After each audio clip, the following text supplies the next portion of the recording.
Welcome to Discovery Tour by Assassin's Creed Ancient Egypt.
Hey guys, welcome back to the Let's Play of Assassin's Creed Origins here.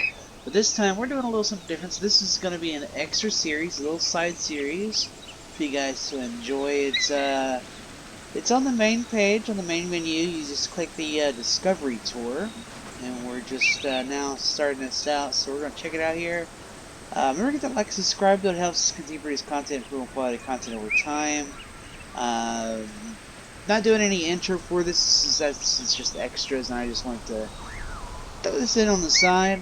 This will have its entirely separate series from the actual game, but that would be interesting little content for you, the viewer. So yeah. Well, anyways, without further ado, sit back, relax, and enjoy, I guess, this tour that Ubisoft and Uplay have developed for us to, I guess, check out Ancient Egypt and, you know, their little curators or whatever. Alright, without further ado, I'm turning off the mic and we're going to hop on this and explore it. So, thanks again for tuning in. This is Dave, your host on DeVito Gaming.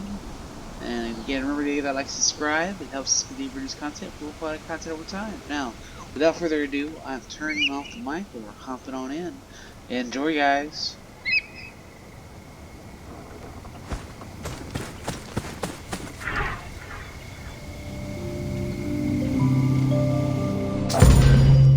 Welcome to Alexandria, planning of the city.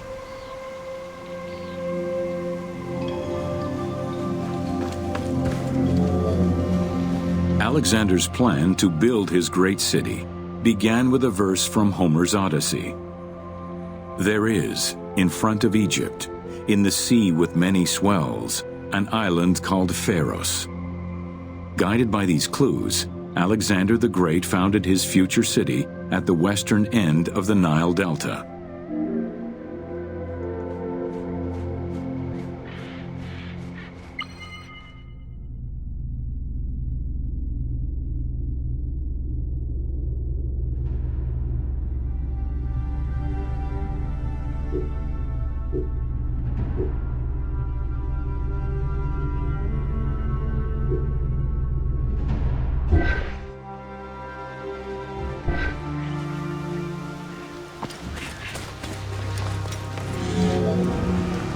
Though Alexander considered this location ideal for his great city, it presented considerable challenges. Too difficult to access during storms, the surrounding swamps threatened disease, and the limestone soil prevented the growth of healthy crops. However, due to the influence of his mentor Aristotle, Alexander the Great recognized that the true value was its strategic emplacement. Alexander knew that in controlling Pelusium to the east, Memphis to the south, and his crowning glory Alexandria to the west, he would create a triangular stronghold, allowing him to control the entire delta while giving him access to the Mediterranean.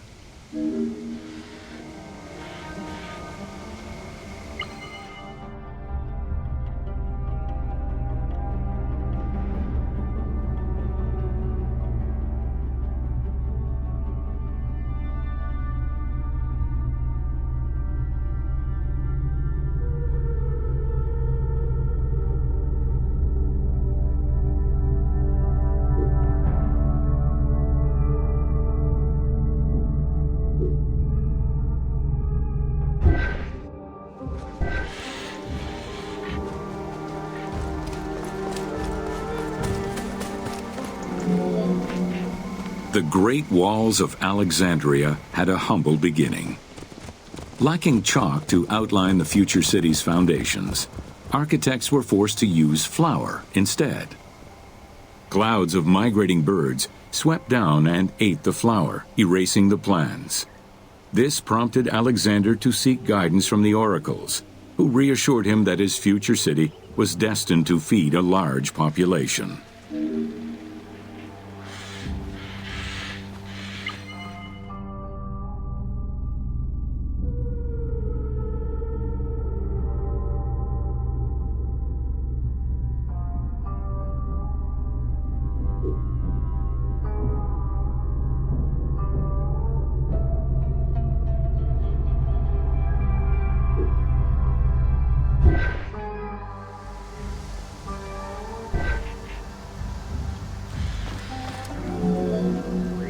Excavations led by Mahmud Bey al-Falaki in the 19th century revealed that the wall enclosure measured approximately 5.2 kilometers in length and 2.2 kilometers in width. It was roughly 9 meters in height.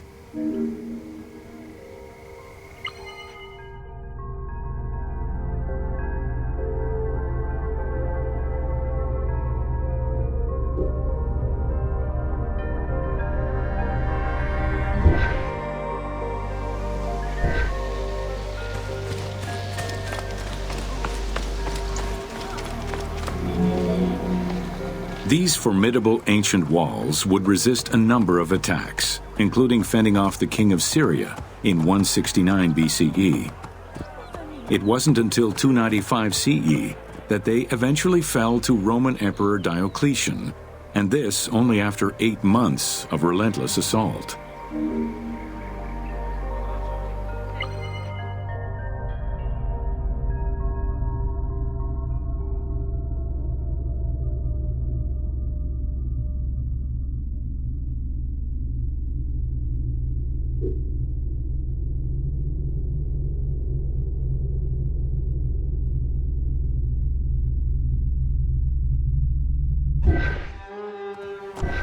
Αμάξα ελάβνης κακίστεως, αμέλισσον.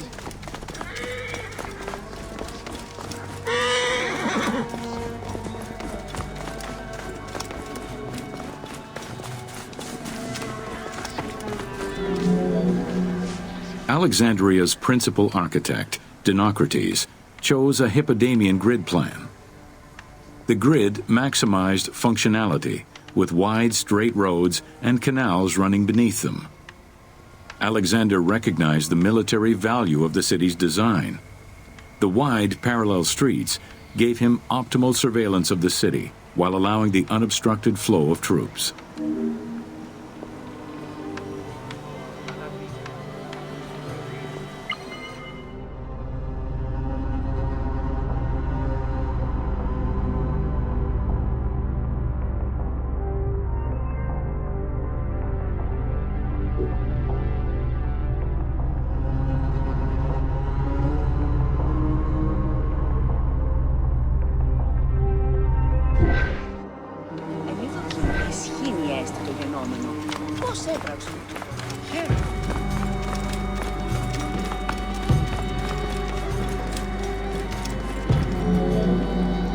A central corridor ran from the Mediterranean's north port down to Lake Mareotis to the south.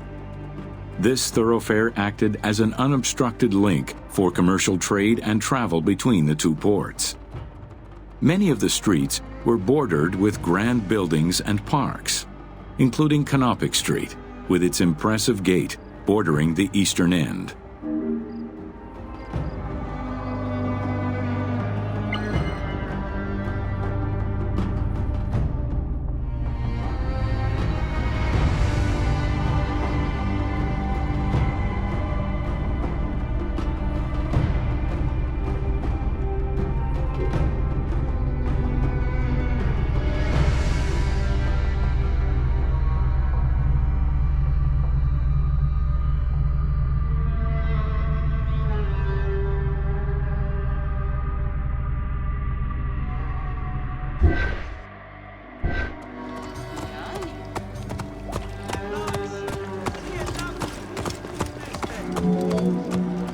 Alexandria was most likely built upon an already existing Egyptian village. Upon its completion, the Egyptians reviled the city, refusing to call it by its founder's name.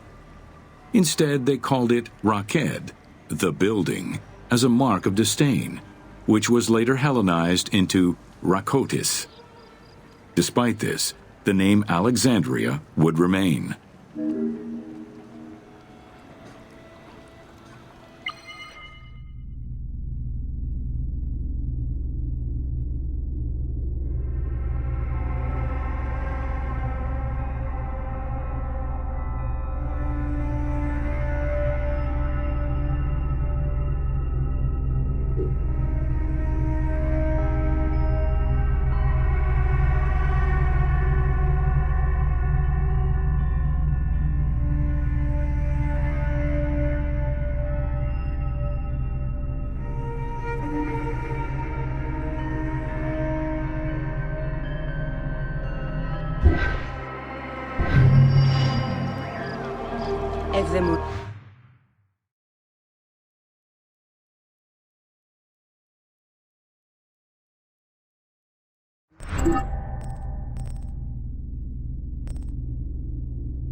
Καλώς έχω.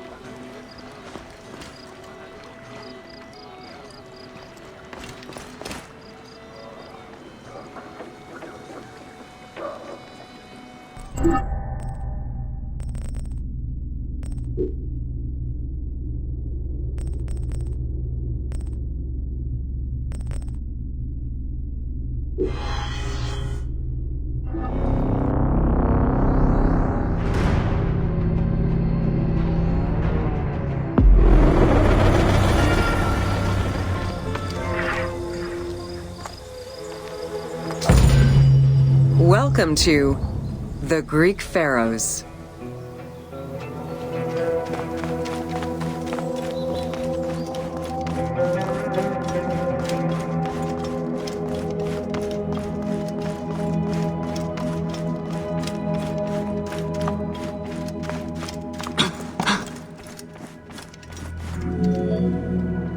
Pharaohs were considered divine incarnations of the gods.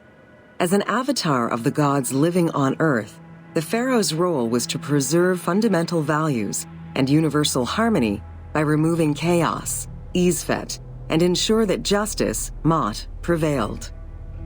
The pharaoh, by divine ancestry and through multiple offerings, was the bond that unites the world of men to the world of the gods and allows the maintenance of the cosmic order.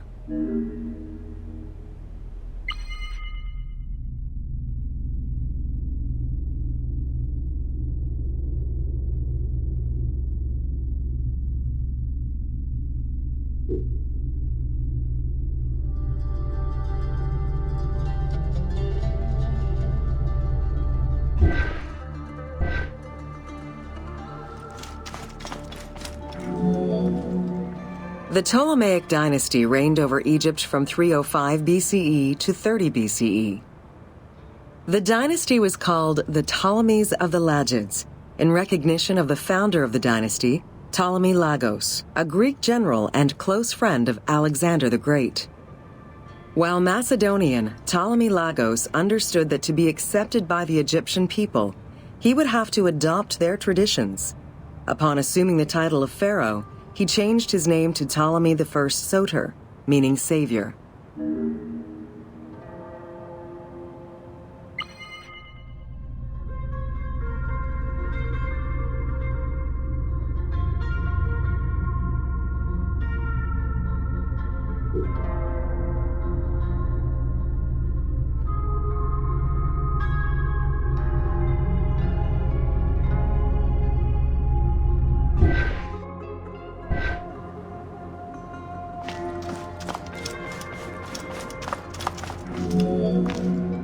Born in 356 BCE, Alexander the Great went through a hasty education in the affairs of the kingdom before integrating into the Macedonian army, where he quickly rose through the ranks. After his father's assassination in 336 BCE, which some believed was orchestrated by Alexander himself, he became king of Macedonia. Ruler of a unified kingdom and leader of a large army, Alexander set his sights on conquest. Eager to reclaim the Greek cities of Asia Minor, he took on the Persian forces, earning victory after victory.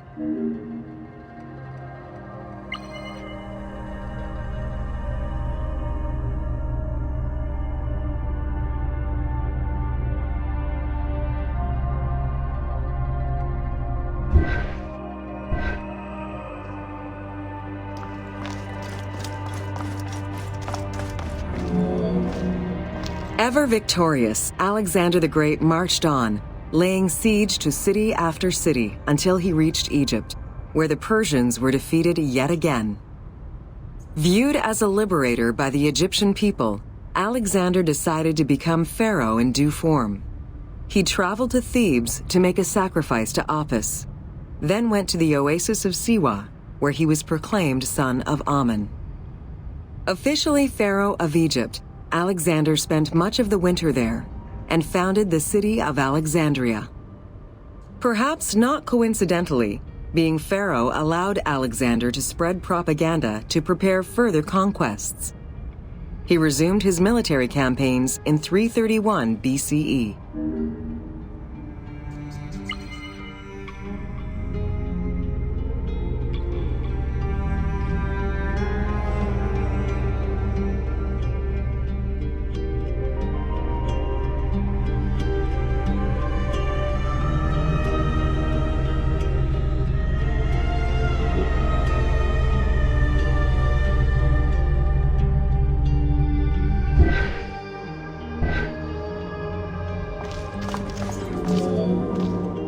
On his deathbed in 323 BCE, Alexander the Great gifted the satrapy of Egypt to Ptolemy Lagos. Perfectly aware of the value of Egypt, Ptolemy ensured not only the stability of the country's borders, but also its economic and military development. At the same time, he worked with the Egyptian elite to maintain the internal order of the country. By 305 BCE, Ptolemy, well respected both in Egypt and in the Mediterranean, was at the head of the largest fleet of the Hellenistic world. Ptolemy officially took the title of Pharaoh of Egypt in January 304 BCE, on the anniversary of Alexander the Great's death.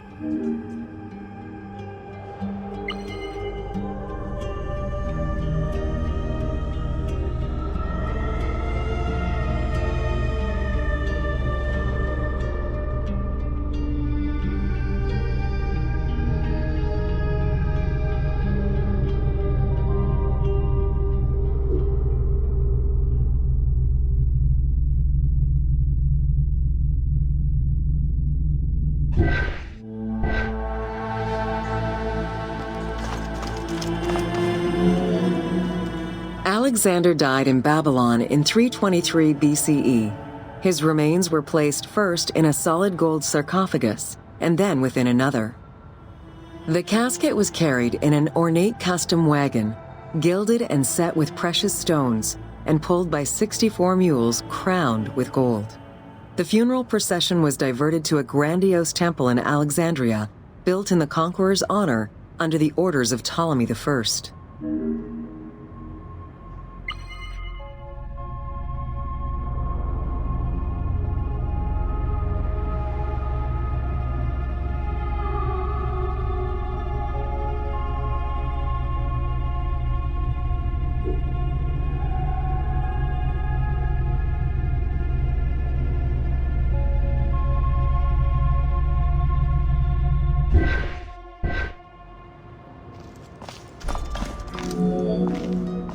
Julius Caesar visited Alexander's tomb at the capture of Alexandria, and the Roman Emperor Augustus reportedly placed flowers there. However, though many powerful leaders claim to have visited it, the tomb's location has gone missing from history. Some accounts do state that the golden coffin was replaced by a glass sarcophagus, probably by Ptolemy X. It is also implied that Cleopatra may have plundered the tomb in a time of financial crisis.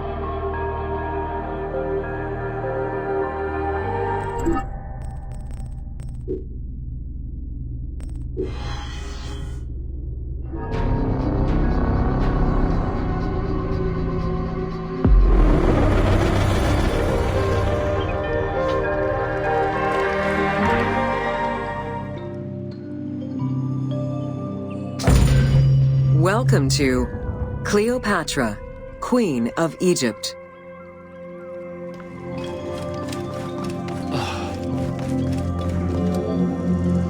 Cleopatra VII Theophilopator ascended the throne in 51 BCE at the age of 18. Though her early attempts to maintain power were often challenged, she eventually prevailed and became the sole ruler of Egypt. According to Plutarch, she was the only Ptolemaic pharaoh to speak the Egyptian language. Her intelligence, coupled with a good education and a great political mind, allowed her to make the alliances necessary to maintain the independence of Egypt while Rome was becoming a Mediterranean empire.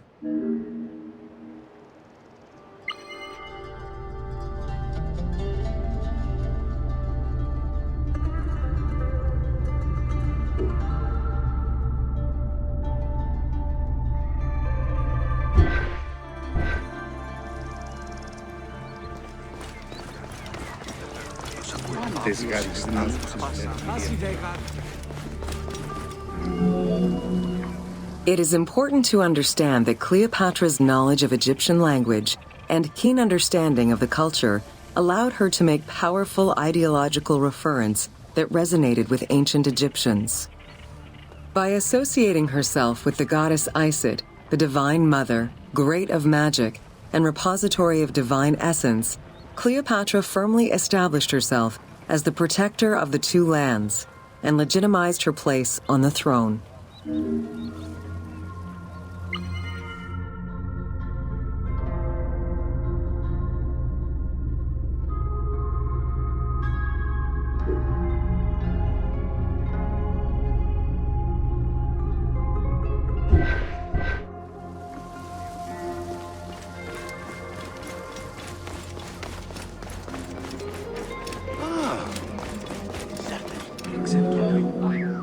Upon his death in 51 BCE, Ptolemy XII Aulus bequeathed his kingdom to his daughter and eldest son, Cleopatra VII and Ptolemy XIII.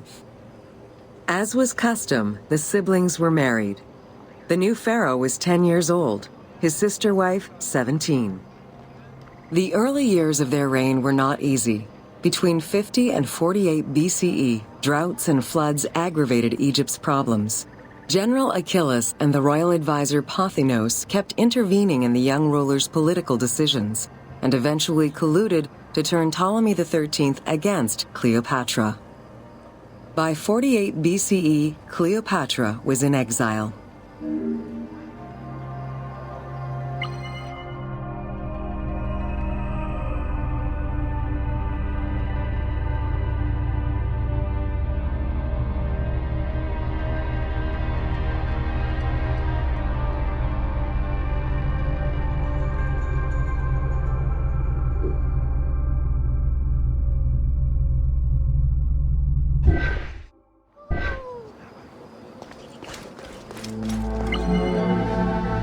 During Cleopatra's exile, the Roman Empire was not without its own internal conflict. Caesar and Pompey were at war with one another, and after his defeat in 48 BCE, Pompey fled to Alexandria in the hope of finding refuge.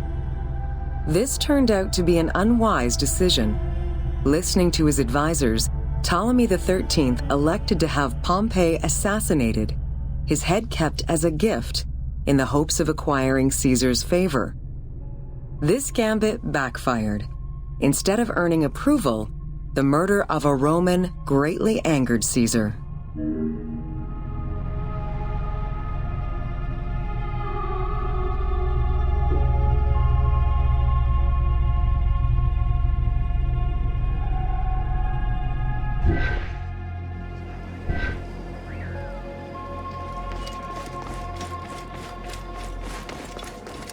Μου απολαμβάνηση, ρίζωνα χαιρέστε ευχήν. Cleopatra, aware of Caesar's anger against Ptolemy for the murder of Pompey, decided to take advantage of the situation. She returned to Egypt in secret, hoping to establish an alliance with one of the most powerful men of the time. Outside of the legend, where she had herself smuggled into his quarters in a carpet, what exactly happened during that fateful meeting remains a mystery. However, Caesar seemed to see a better ruler for Egypt in Cleopatra than in her young and too easily influenced brother. Invoking Ptolemy XII's will, Caesar attempted to mediate peace between the siblings.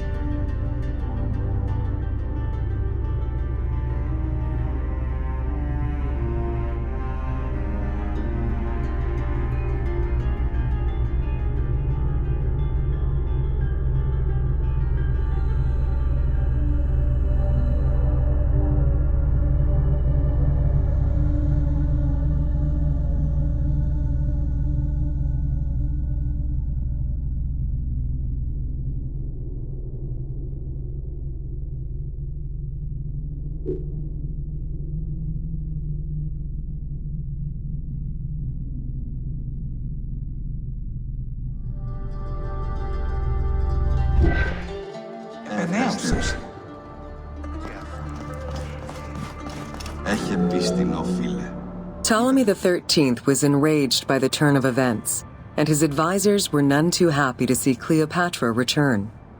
Urged on by General Achillas and Pothinos, the young pharaoh plotted against Caesar and Cleopatra, resulting in the siege of Alexandria in 47 BCE. It was in March 47 BCE that Caesar defeated Ptolemy XIII's forces. The young pharaoh drowned in the Nile after having fled the battlefield. With her opponents dead or powerless, Cleopatra married her other much younger brother, Ptolemy XIV, and finally claimed the throne of Egypt for good. The end of the Alexandrian War also cemented the romantic and political alliance between Cleopatra and Caesar.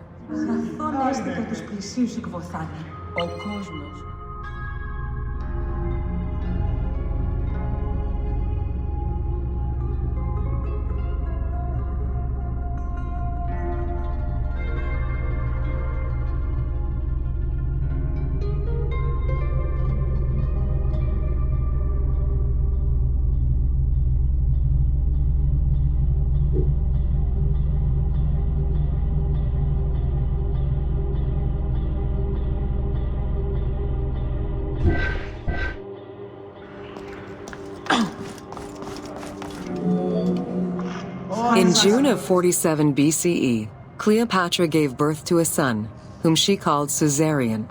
Caesar did not accept the boy as his heir, choosing instead his nephew Octavian.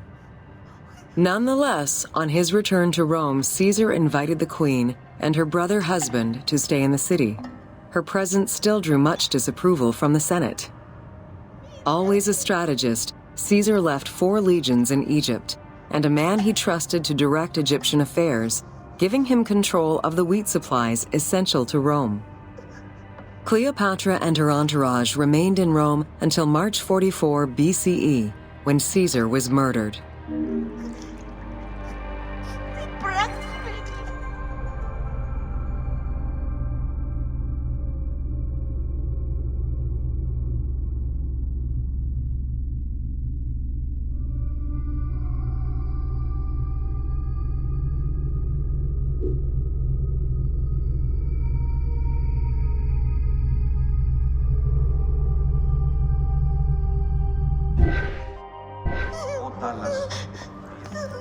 Απολαμβάνεις.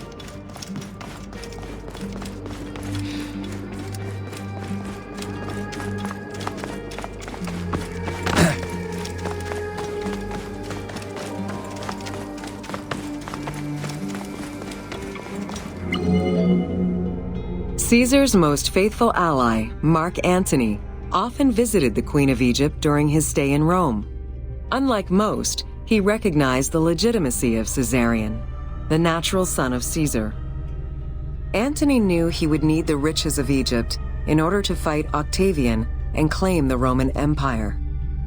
Cleopatra, in return, saw a powerful ally. In the winter of 41 BCE, she arranged a sumptuous tour of Egypt by boat to show Antony the wealth of her country and the power she held as its ruler. A romantic and political relationship followed. The Roman Senate was once again most displeased. To calm spirits in Rome, Antony married Octavia, sister of Octavian.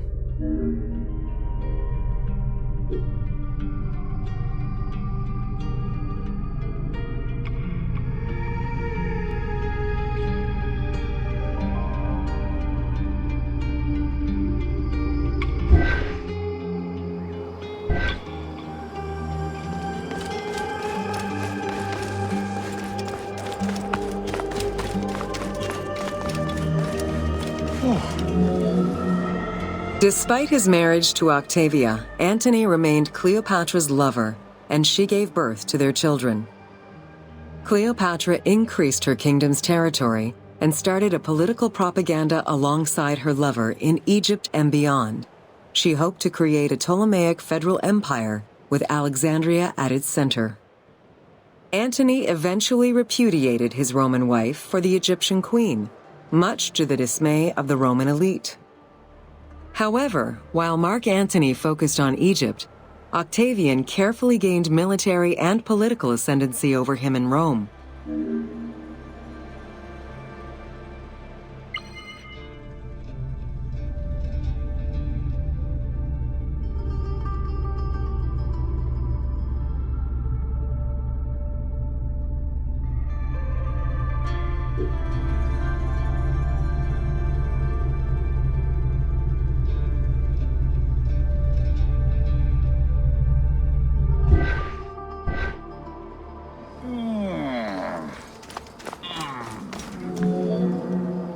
Octavian managed his own propaganda campaign and succeeded.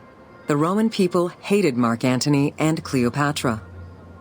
To avoid the censure still inherent in attacking a fellow Roman, Octavian simply declared war against Egypt. Rome's power still reigned supreme. The powerful Egyptian fleet, led by Cleopatra as well as Mark Antony's forces, were defeated in 31 BCE in Actium. Octavian arrived in Egypt in 30 BCE to formalize his victory.